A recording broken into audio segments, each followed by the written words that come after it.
இந்தியாவிலேயே திருமணத்தை தாண்டிய கள்ள உறவில் அதிகம் ஈடுபடும் ஊர்களின் பட்டியலில் நம் நாட்டின் முக்கிய நகரங்களான டெல்லி, கொல்கத்தா, மும்பை, பெங்களூரை விட தமிழ்நாட்டில் உள்ள ஒரு முக்கிய ஊர்தான் முதலிடத்தை பிடித்துள்ளதாக ஆஷ்லி மேடிசன் என்ற டேட்டிங் செயலி அதிர்ச்சி டேட்டா ஒன்றை வெளியிட்டுள்ளது. உலகம் முழுவதும் ஆங்காங்கே சிலர் திருமணம் தாண்டிய கள்ள உறவு வைத்துள்ளனர். இது ஆண் பெண் என்று இருப்பாளருக்கும் பொருந்தும்.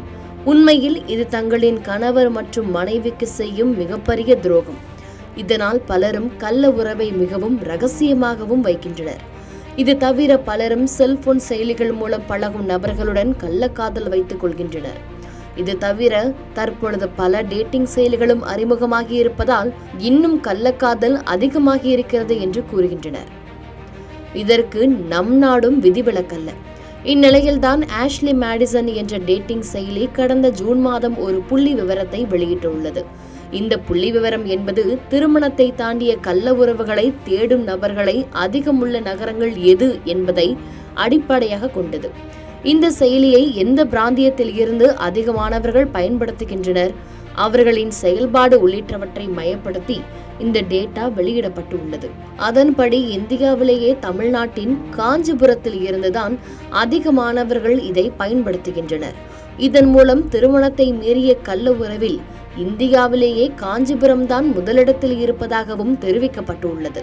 கடந்த 2024ஆம் ஆண்டில் காஞ்சிபுரம் 17வது இடத்தில் இருந்த நிலையில் தற்பொழுது முதலிடம் பிடித்து உள்ளதாம்.